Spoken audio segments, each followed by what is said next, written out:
Iya,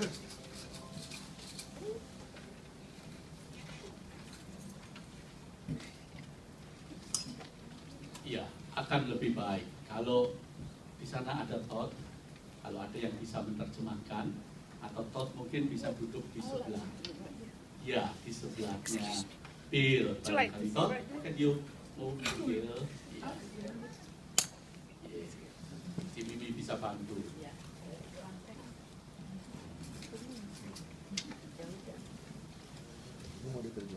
Saudara, ada sebuah cerita, saudara, yang mungkin saudara anggap lucu, tapi cerita ini di dalamnya mengandung suatu kebenaran, saudara.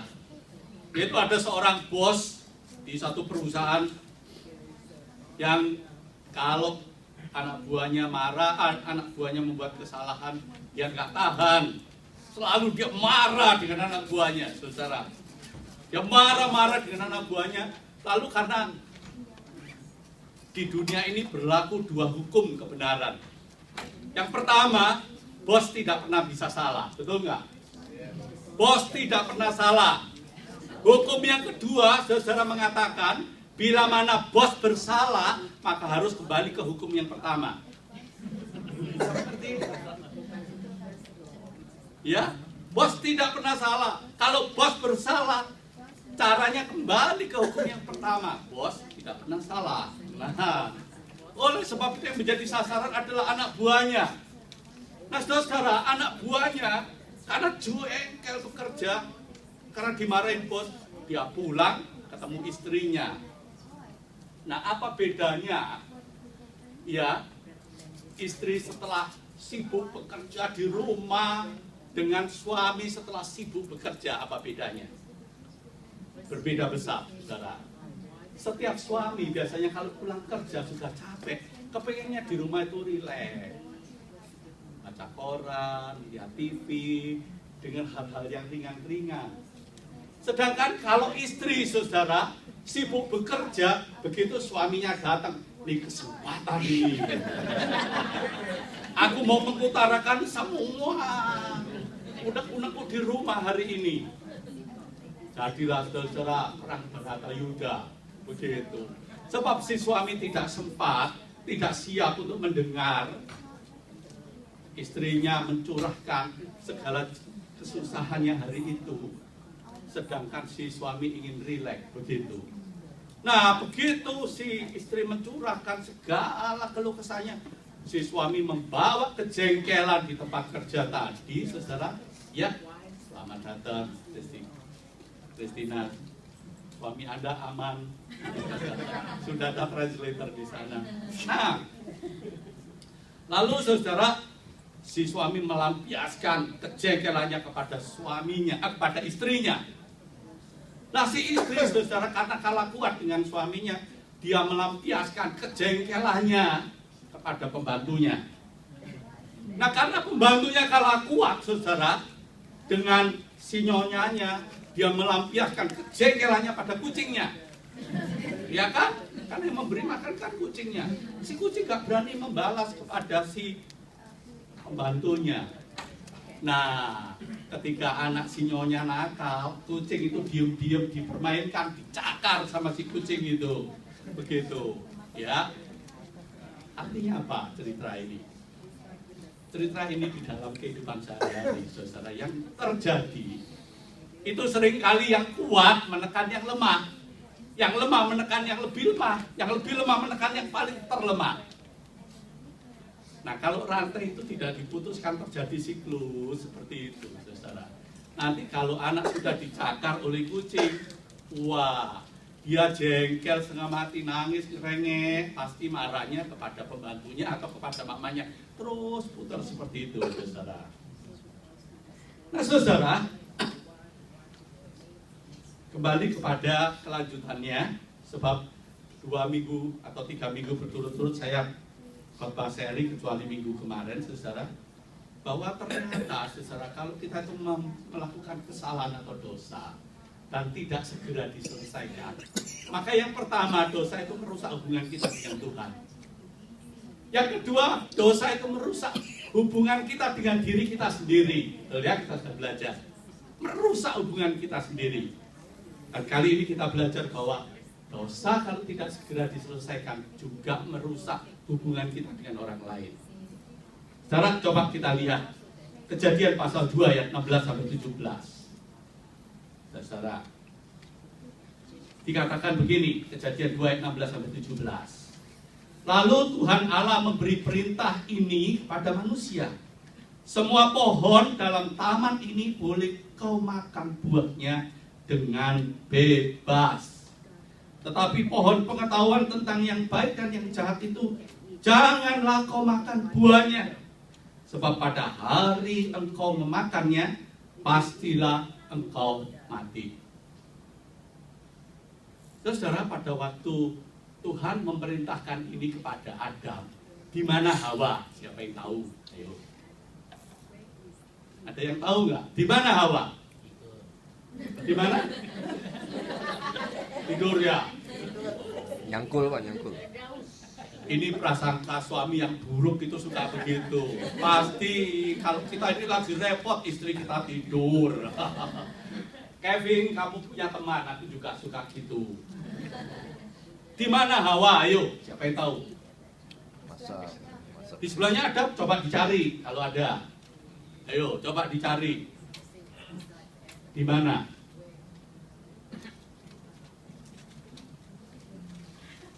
Hawa belum dicipta. Karena selanjutnya baru Tuhan menciptakan Hawa. Tidak baik kalau manusia itu seorang diri lalu bleng-bleng diciptakan. Jadi pada waktu Tuhan memerintahkan kepada Adam, kamu boleh makan buah, semuanya itu bebas, tapi satu ini jangan. Kalau kamu makan, kamu mati. Di mana ada Hawa? Belum ada. Mengapa belum ada? Ayat-ayat ini saudara ingin mengajarkan bahwa laki-laki Adam itu dipanggil Tuhan menjadi kepala. Kepala bagi istrinya, bagi rumah tangganya, bagi keluarga.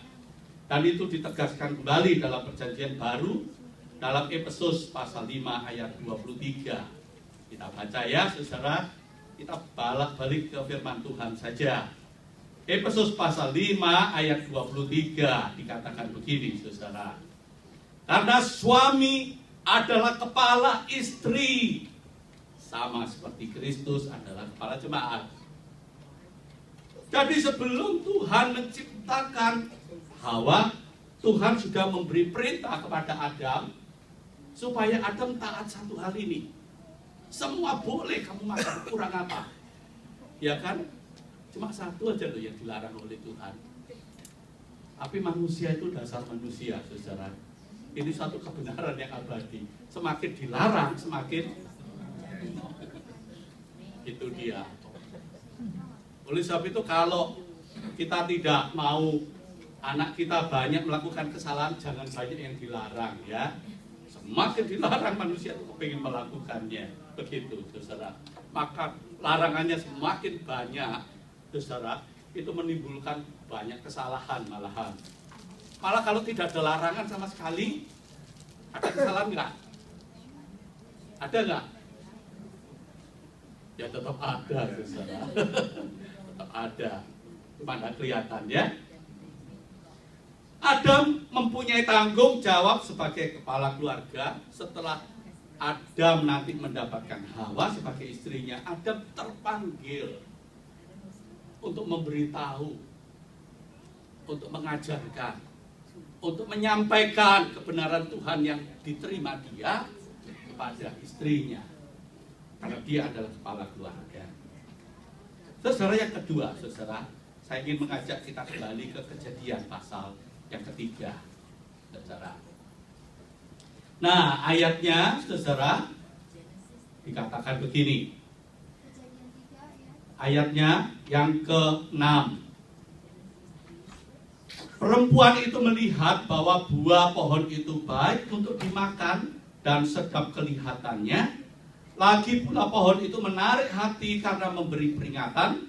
Lalu ia mengambil dari buahnya, memakannya, dan diberikannya juga kepada suaminya yang bersama-sama dengan dia.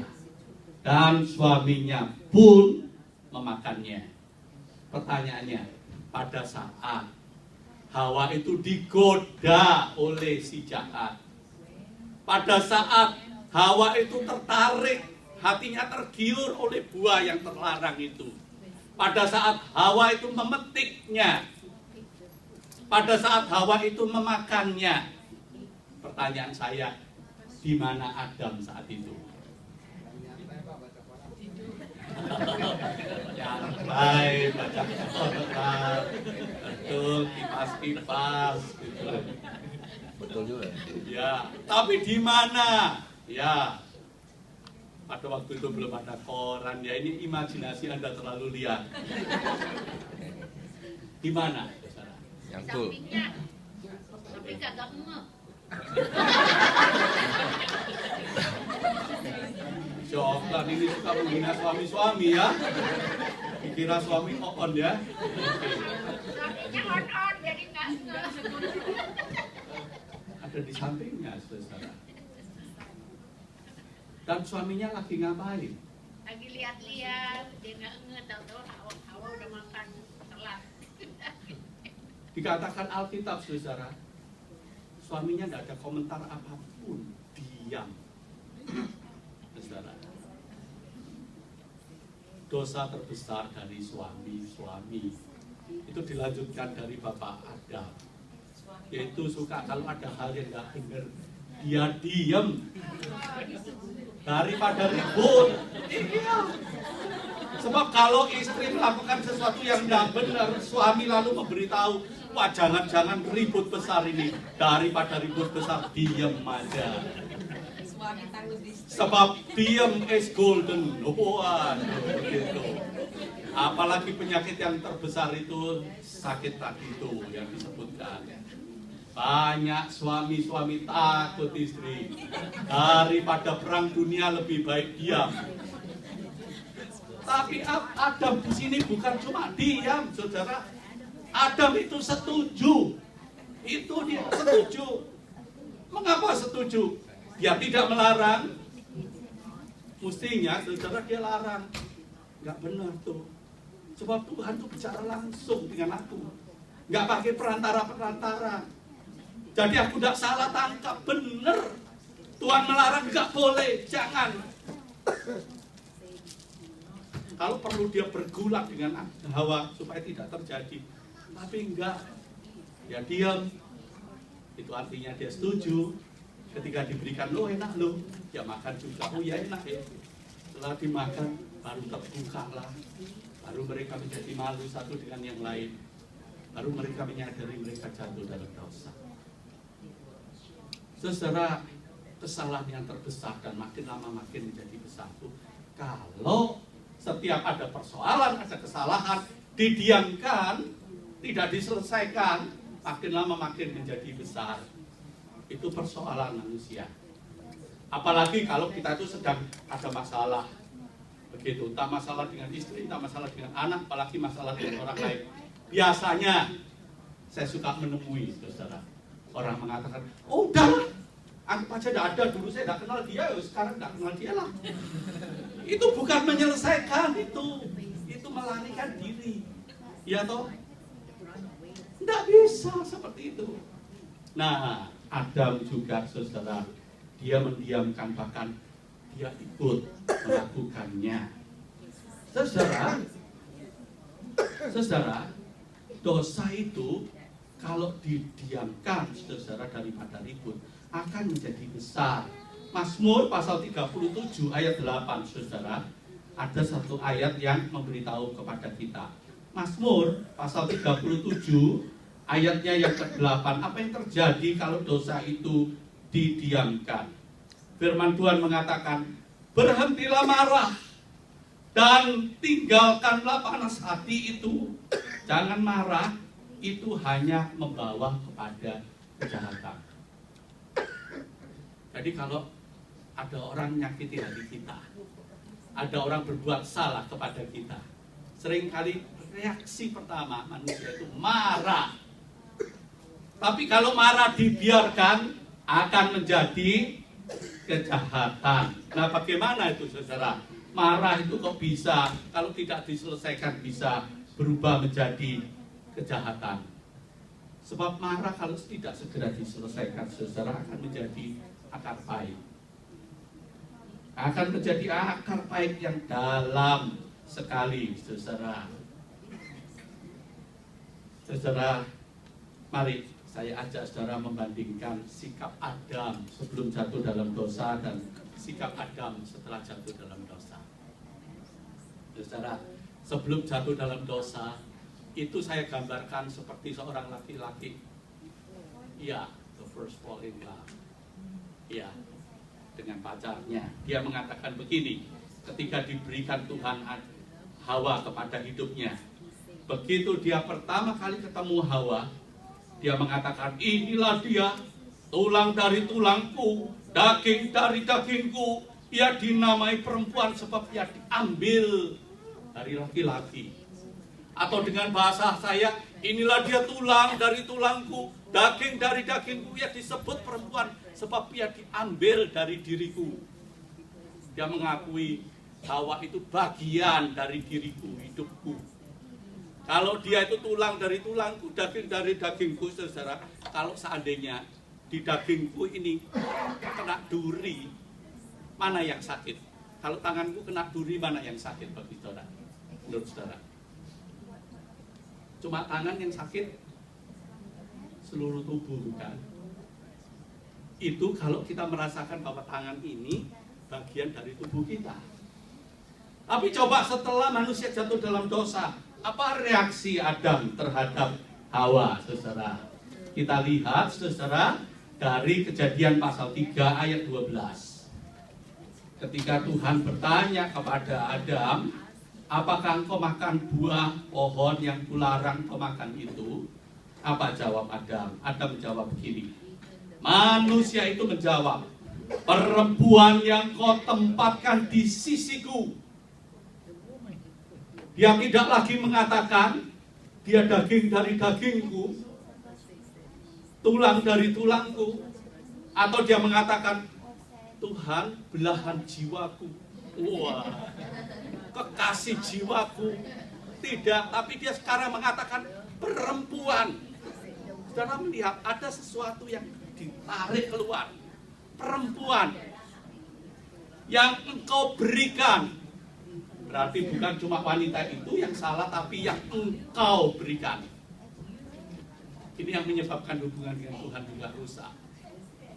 Karena sekarang dia memberikan seluruh tanggung jawab kesalahan itu pada istrinya. Saudara bisa melihat ya, seorang suami dipanggil untuk memikul tanggung jawab.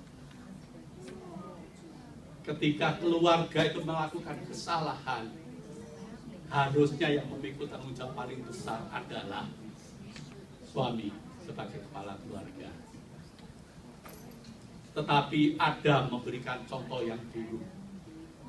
Ketika dia dan istrinya melakukan kesalahan, Adam tidak segera mengakui, Adam tidak segera menyadari, Adam tidak segera menyelesaikannya. Tetapi dia mengatakan, perempuan itu loh Tuhan, yang kau berikan kepadaku itulah. Sehingga saya merenungkan, dosanya Adam itu dosa saya juga sebagai kepala keluarga. Seringkali sebagai kepala keluarga tidak cepat saya mengambil alih tanggung jawab. Tapi saya mendorong, oh ya terjadi begitu karena kamu jawabmu sebagai istri. Begitu.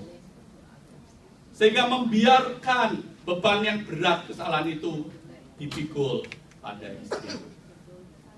Sehingga saya berimajinasi dan seringkali saya bagikan kepada saudara, seandainya dulu Adam itu begitu didatangi Tuhan, ditanya, kamu kok melakukan itu? Lalu Adam mengatakan, ya Tuhan, aku yang salah. Mestinya engkau yang bicara sama aku kan, gak boleh kan. Mestinya aku kan jaga istriku kan, supaya jangan berbuat salah.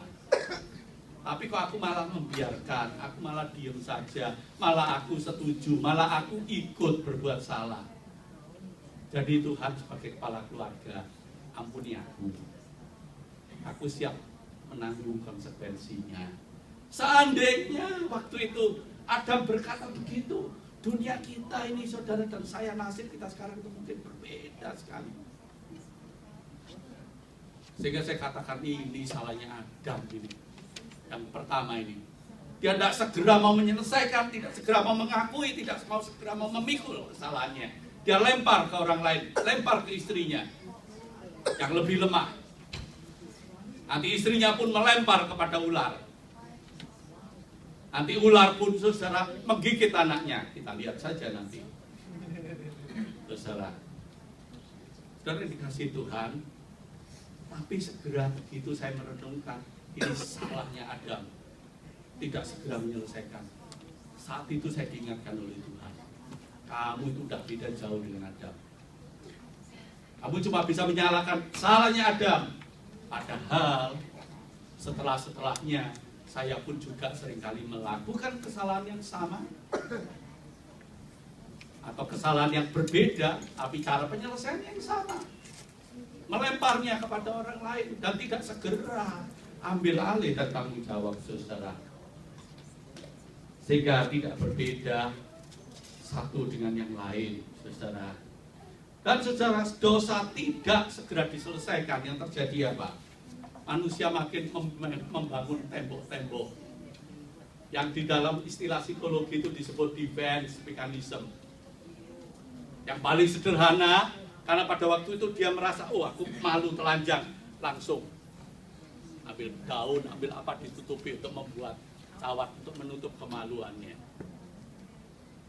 Saudara, itu sebetulnya simbol manusia yang tidak segera mau menyelesaikan hal yang paling memalukan hidupnya, biasanya suka ditutupi dengan cara membenarkan diri, dengan cara menyalahkan orang lain, dengan cara macam-macam argumentasi. Dan kesalahan yang tidak segera diselesaikan saudara, tapi dibangun argumentasi untuk membenarkan diri, biasanya saudara makin menimbulkan masalah yang lebih besar. Kenapa? Sebab kalau kesalahan tidak diselesaikan, maka kita akan membangun tembok itu makin lama makin tinggi. Makin lama makin tinggi. Sehingga saudara, kita kadang-kadang heran. Kok masalahnya kecil aja, tapi kok suamiku bisa meledak ya?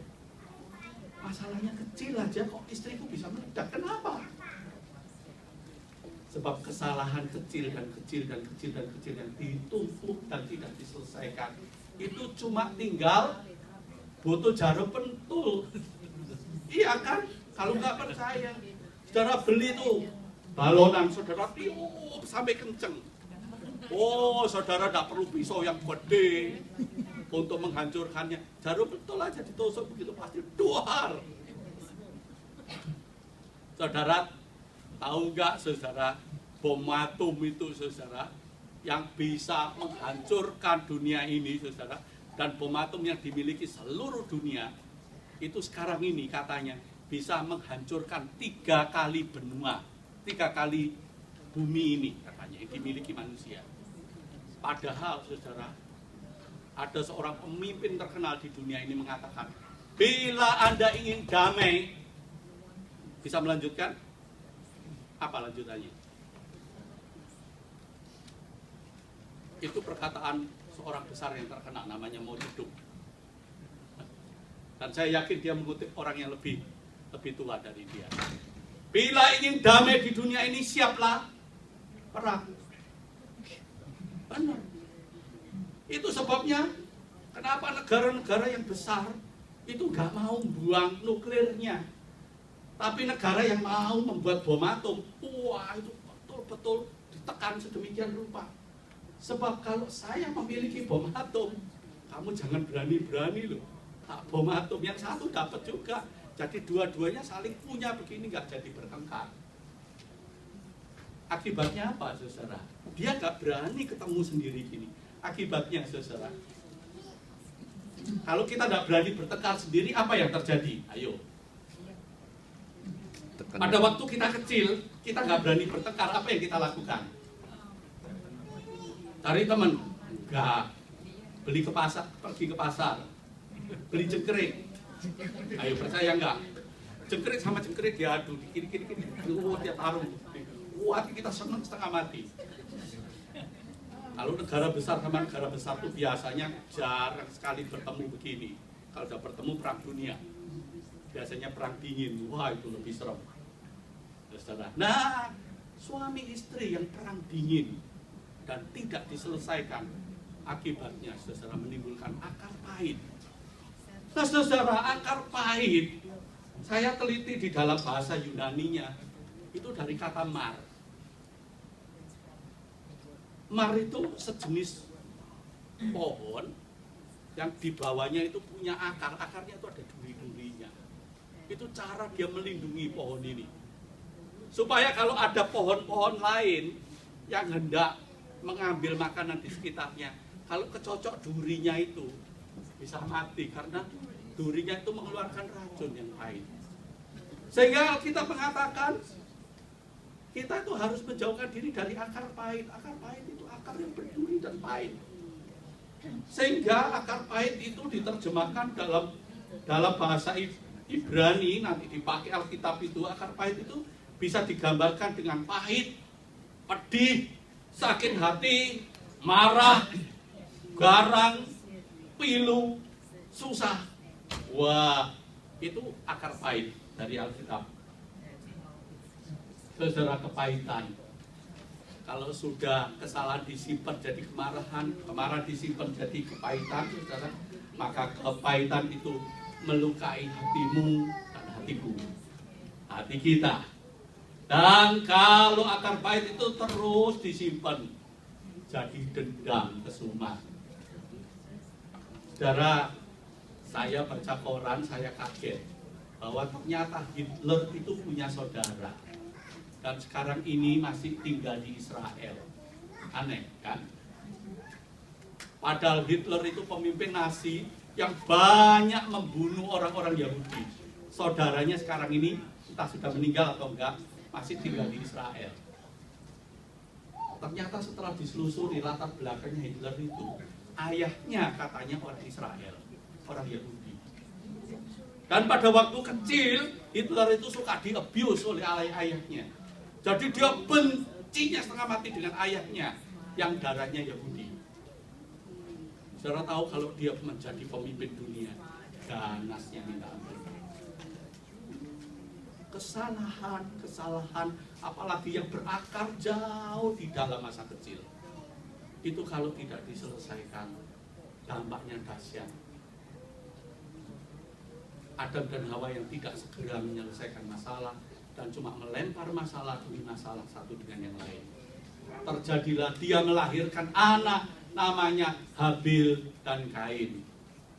Dan kita tahu juga kisahnya bahwa Kain karena iri hati terhadap adiknya sendiri yang lemah, yang mestinya dilindungi, tapi justru dibunuhnya.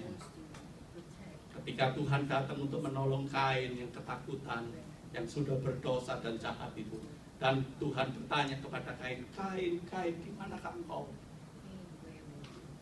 Di mana adikmu Habil? Lalu Kain mengatakan, memang aku ini tukang ngomong adikku apa? Sama lempar tanggung jawab. Itu yang menyebabkan Tuhan begitu marah. Karena dosa tidak mau diselesaikan tapi melarikan diri. Dan akibatnya kalau dosa tidak diselesaikan, saudara, itu beranak pinak, dan makin lama makin menjadi jahat. Saudara-saudara yang dikasihi Tuhan, sebetulnya ketika Adam dan Hawa jatuh dalam dosa dan dia malu karena sudah berbuat dosa, dan dia membuat cawat untuk menutupi rasa malunya, saudara. Apa yang dilakukan Tuhan?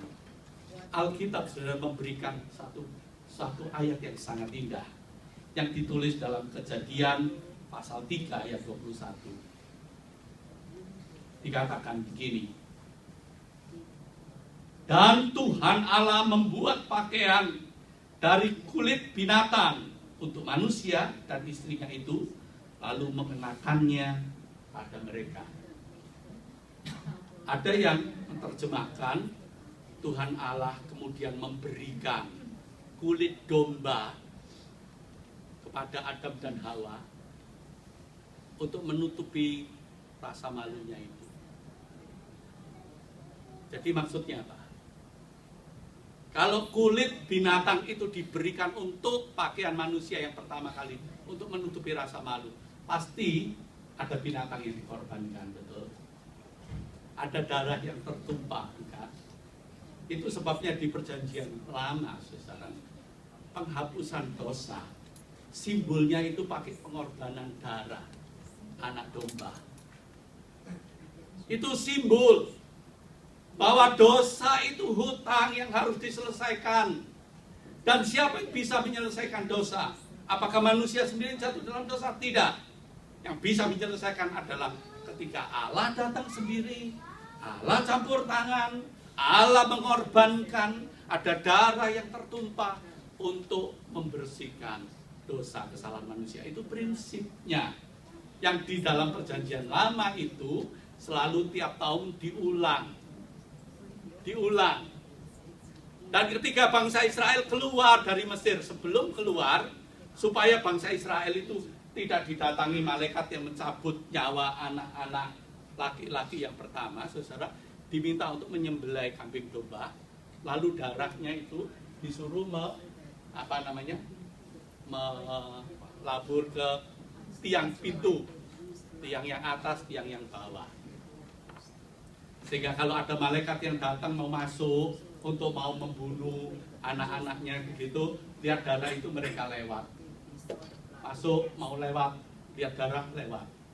Sehingga kata dilewati karena darah yang ada di tiang itu disebut Pasah atau Paskah. Paskah itu artinya lewat. Paskah itu artinya bebas, begitu. Itu simbol.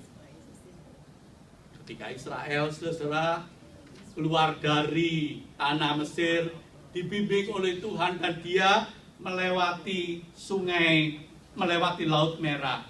Di belakangnya ada tentara Firaun yang mengejar dan Tuhan memimpin orang Israel itu melewati laut, menyeberangi laut yang terbelah dua. Sehingga ketika semuanya sudah terseberang, akhirnya tentara Firaun yang masuk di dalam laut itu ditutup kembali oleh Tuhan, binasa di dalam laut itu. Apa yang terjadi?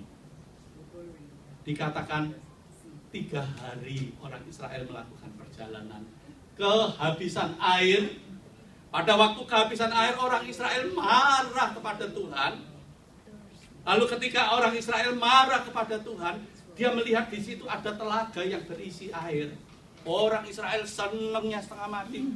Dia ambil air itu, dia minum. Airnya begitu pahitnya, luar biasa.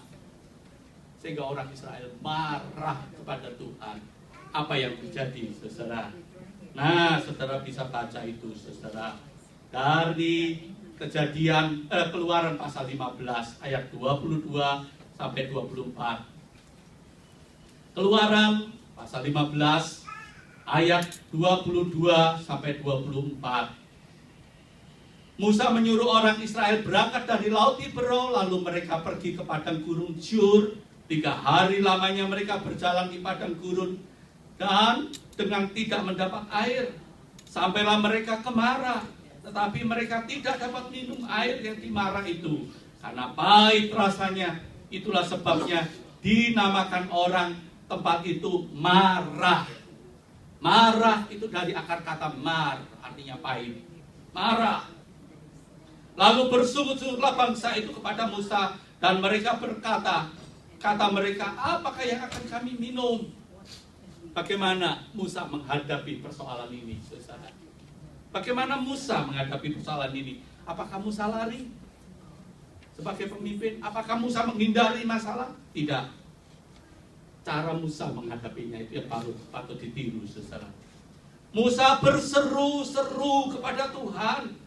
Dan Tuhan menunjukkan kepadanya sepotong kayu. Waduh, indah sekali ini. Ketika ada persoalan, Musa datang ke tempat yang sebenarnya. Sumber pertolongan itu sendiri, yaitu Tuhan. Dan di situ dia berseru-seru pada Tuhan. Mengakui aku gak mampu. Aku menghadapi bangsa yang marah. bangsa yang tegar tengkuk, bangsa yang selalu kalau punya persoalan selalu intinya cuma menuntut dan marah, menuntut dan marah. Jadi kalau Musa marah balik kepada bangsa itu percuma. Oleh sebab itu dia berseru, berteriak kepada Tuhan, memohon Tuhan campur tanganlah. Dan apa yang terjadi? Ketika Tuhan campur tangan, Tuhan mengatakan kepadanya, ada sepotong kayu. Musa melemparkan kayu itu ke dalam air, lalu air itu menjadi manis. Menjadi manis. Saudara, perjanjian lama itu penuh simbol. Kalau kita mau mengerti makna simbol perjanjian lama, itu harus dibaca di perjanjian baru, supaya kita mengerti. Artinya, saudara, kepahitan yang ditemui dalam hidup ini, saudara, itu bisa diubah kalau kita datang kepada Tuhan. Dan bagaimana cara Tuhan mengubahnya? Ternyata, saudara, Tuhan mengubahnya melalui sepotong kayu. Saudara, sepotong kayu. Saudara, kita baca 1 Petrus pasal 2 ayat 24. 1 Petrus pasal 2 ayat 24. Dikatakan demikian. Ia, yaitu Yesus, ia sendiri telah memikul dosa kita di dalam tubuhnya di kayu salib, supaya kita yang telah mati terhadap dosa hidup untuk kebenaran. Oleh bilur-bilurnya kamu telah sembuh. Ada dua kata yang penting, yaitu Yesus menyelesaikannya melalui salib, kayu salib, dan oleh bilur-bilurnya, oleh darah yang ditumpahkan, kamu menjadi sembuh. Seluruh simbol di perjanjian lama itu digenapi di perjanjian baru. Ada penumpahan darah anak domba Allah, yaitu Yesus Kristus sendiri, yang dicurahkan melalui kayu salib. Sehingga kalau saudara lihat kayu salib itu bentuknya ada yang vertikal dan yang horizontal, ada yang ke atas dan yang ke bawah.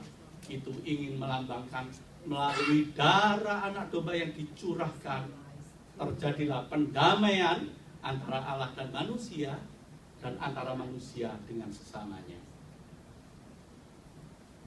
Allah mengajarkan kalau ada kesalahan, ada dosa, itu tidak boleh dihindari, tidak boleh disimpan. Kalau disimpan jadi akar pahit, tetapi harus dihadapi, harus diselesaikan. Kalau tidak bisa menyelesaikan, jangan putus asa, sebab sudah ada yang menyelesaikan, yaitu Yesus sendiri. Kalau kita menyelesaikannya dengan datang kepada Yesus, disebutkan oleh bilur-bilurnya kamu semuanya menjadi sembuh. Saudara, luar biasa. Oleh bilur-bilurnya kamu menjadi sembuh, sebab diselesaikan oleh salib itu. Oleh sebab itu, akhir dari khotbah saya ingin mengajak saudara membaca kembali Yakobus pasal 5 tadi yang kita baca. Yakobus pasal 5 ayatnya yang ke-16, saudara. Kita tadi sudah membacanya. Karena itu firman Tuhan mengatakan, hendaklah kamu saling mengaku dosamu. Saling mengaku dosamu. Kalau ada yang berbuat dosa atau saling berbuat dosa, maka hendaklah kamu saling mengaku dosamu. Bukan saling melempar dosamu, tapi saling mengaku. Dan saling mendoakan. Dari kata saling mendoakan ada dua pengertian, saudara. Yaitu kita mau terbuka di hadapan Allah dan mengakui kita berdosa dan tidak bisa menyelesaikannya sendiri. Dan yang kedua, berdoa, saling mendoakan, itu mempunyai maksud ketika aku tidak mampu menyelesaikannya, campur tanganlah. Biarlah anugerah-Mu itu memenuhi hidupku, supaya aku dan sesamaku yang saling berdosa ini saling bisa menyembuhkan karena anugerah Allah. Sehingga ayat itu saudara mengatakan kalau kita itu saling mengaku dan saling mendoakan supaya kamu sembuh. Supaya kamu sembuh. Sebab doa orang yang benar bila dengan yakin didoakan sangat besar kuasanya. Tidak bisa disangkal saudara. Banyak ahli-ahli kedokteran mengatakan banyak penyakit manusia secara fisik itu penyebab utamanya seringkali adalah karena masalah kepahitan hidup, problem hidup yang tidak pernah diselesaikan, sehingga itu menjadi penyakit. Nah, termasuk sakit yang susah sekali diselesaikan itu sakit apa? Kanker. Kanker? Kantong kering. Kantong kering.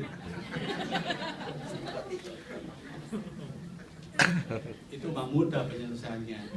Kalau kita giat bekerja pasti kantong kita tebal. Kalau kita tidak buang uang di mana-mana, ya toh? Termasuk yang pakai begini-begini itu, begitu, ya toh? Atau yang diputar begini, begitu, atau yang putar begini-begini, ya toh? Pasti uang kantong kita tebal. Pasti itu. Kalau kantong kering yang itu gampang diselesaikan. Penyakit nomor satu yang tidak bisa diselesaikan itu saudara, yang susah diselesaikan, bukan tidak bisa, yaitu sakit hati. Betul nggak? Sakit hati. Orang tuh suka memelihara sakit itu. Sakit yang lain, kalau sakit orang keburu-buru pergi cepat ke dokter. Tapi kalau sakit hati, aduh, orang suka seneng dipelihara berlama-lama. Saudara, makin lama makin pahit, makin pahit, makin pahit. Dan yang merugi siapa? Diri orang itu sendiri. Sebab sakit hati itu kalau dipelihara saudara, itu nular. Nular ke istri, nular ke anak, nular ke sekitar orang-orang di sekitarnya, dan sebagainya. Jalan satu-satunya mengatakan, jikalau kita mengakui dosa kita, jikalau kita saling mengakui, saling mendoakan, supaya kita itu saling menyembuhkan. Indah bukan saudara? Tuhan itu sudah memberi kita anugerah. Tinggal masalahnya, kita mau nggak menyelesaikan, kita mau nggak merendahkan diri untuk saling menyembuhkan. Dan biasanya tidak pernah sembuh kalau orang mengatakan, oh yang salah situ bukan sini. Caranya mau menyelesaikan, situ datang menyembah sini. Kalau kamu situ tidak menyembah sini, jangan harap bisa selesai. Nah, kalau ada orang yang seperti itu, tidak perlu diselesaikan, jangan diselesaikan. Biarlah dia membawa sakit hatinya itu ke dalam kuburan. Ya, dia sendiri yang paling rugi artinya. Sebab di dalam Tuhan, ketika saudara dan saya dijamah oleh Tuhan, Tuhan itu memberikan kita itu kuasa, memberikan kita itu pengampunan, memberikan kasih yang begitu melimpah luar biasa, yang tidak akan pernah habis untuk kita bagi-bagikan kepada orang lain. Tapi kalau kita terus menangisi dan mencintai sakit hati kita, maka sekalipun Tuhan memberikan banyak kasih karunia, tidak akan pernah bisa sembuh. Sebab memang kita terlalu cinta dengan sakit hati kita. Cara satu-satunya firman Tuhan mengatakan, supaya kita saling mengakui, saling mendoakan. Doa orang yang benar. Siapa sih yang ada yang benar? Tidak ada. Artinya doa orang yang benar ialah doa orang yang sungguh-sungguh mau jujur di hadapan Tuhan. Tuhan, aku punya masalah. Tuhan, aku punya dosa. Tuhan, aku punya kesalahan. Tuhan, aku punya kelemahan. Aku tidak bisa menyelesaikan sendiri. Orang ini benar apa enggak, saudara? Benar. Di Alkitab kata orang benar itu artinya orang yang sungguh-sungguh mau dengan jujur mengatakan diriku itu begini, itu benar. Dan orang yang begitu itu disebutkan doa orang yang benar akan besar khasiatnya. Mari kita mengambil saat teduh sejenak. Tuhan,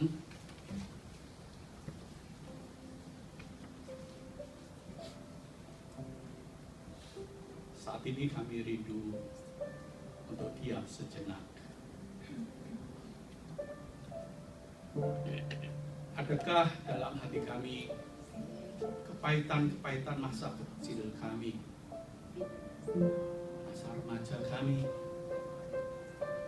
masa awal kami menikah, masa awal kami punya anak, masa di mana kami sudah mulai makin lama makin menjadi tua. Namun ada banyak kesalahan, sakit hati, pahit hati yang kami terus tumpuk dan tidak pernah kami selesaikan.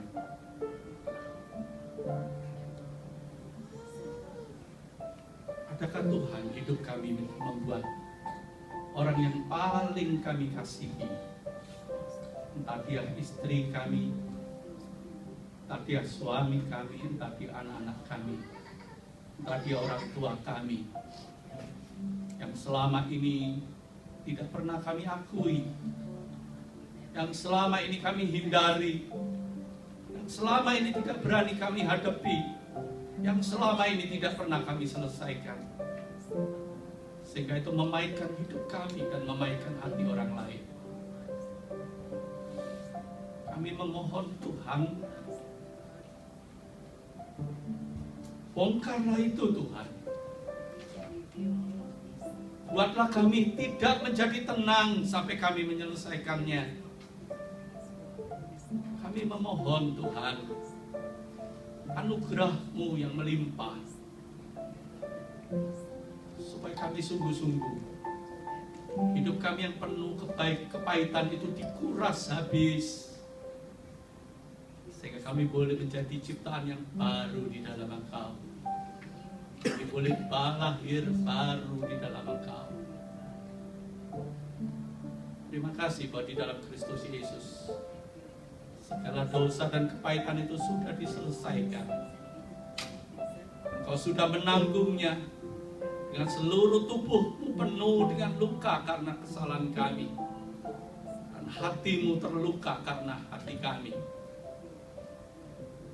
sehingga oleh bilur-bilurmu kami menjadi sembuh. Terima kasih Tuhan. Dan biarlah kami boleh saling menyembuhkan oleh pengampunan dan kuasa Kristus Yesus.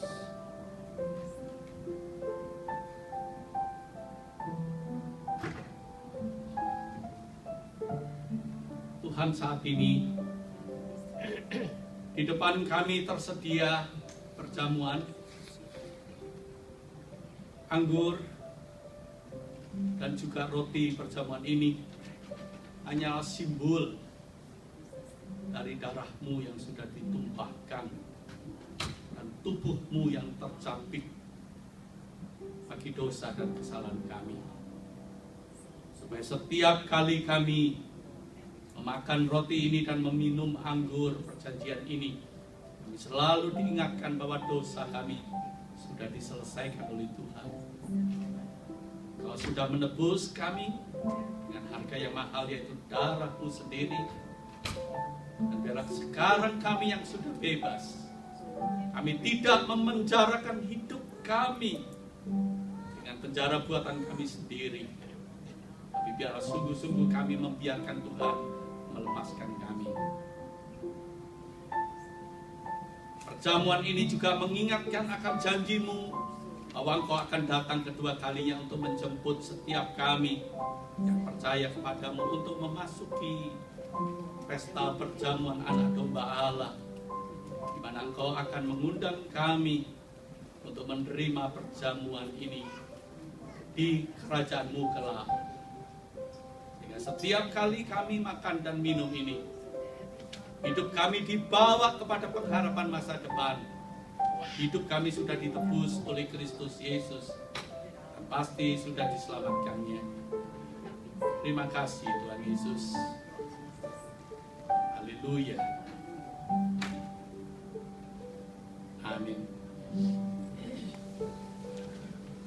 Dan saudara yang dikasihi Kristus Yesus, saat ini setiap saudara diundang untuk mengambil bagian dalam perjamuan ini. Bagi saudara yang